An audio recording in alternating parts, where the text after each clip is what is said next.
मुख्यमंत्री योगी आदित्यनाथ के आदेशों की मेयो अस्पताल धज्जियां उड़ा रहा है। मेयो अस्पताल में डॉक्टरों की लापरवाही लगातार देखने को मिल रही है। प्राप्त जानकारी के अनुसार 4 दिन पहले एक महिला ने मेयो अस्पताल में 2 जुड़वा बच्चों को जन्म दिया था। बच्चे को खून की कमी होने से डॉक्टरों ने बच्चे को गलत खून चढ़ा दिया, जिसके चलते नवजात शिशु की मौत हो गई। परिजन ने मेयो अस्पताल पर आरोप लगाते हुए कहा, मेयो अस्पताल में डॉक्टरों के मनमाने ढंग से पैसा न मिलने पर मेयो अस्पताल के डॉक्टर परिजनों को धमकी देते हैं। मेरी बहू मधुलिका सिंह, प्रयागराज से हैं हम लोग।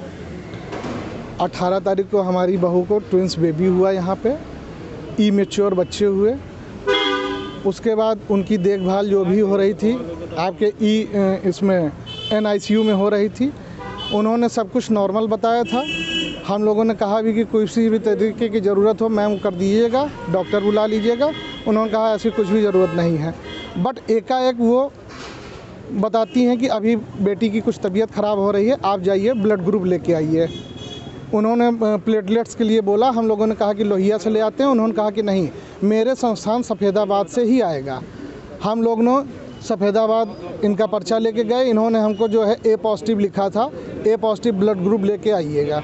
जब वहाँ पहुँच रहे हैं तो इन्हीं के संस्थान के लोगों ने जब फिर से ब्लड ग्रुप चेक किया तो वो B पॉजिटिव निकला। उसके बाद इन्होंने कहा कि आप दूसरा डोनर ढूंढिए। हम किसी भी तरीके से दूसरे डोनर का इंतज़ाम किए और ब्लड ग्रुप B पॉजिटिव मिला हमको। यहाँ पे पहुँचाए इनको प्लेटलेट्स। 1 बजे रात इन्होंने ब्लड चढ़ाया। उसके बाद 2:30 बजे रात बच्ची मेरी नहीं रही।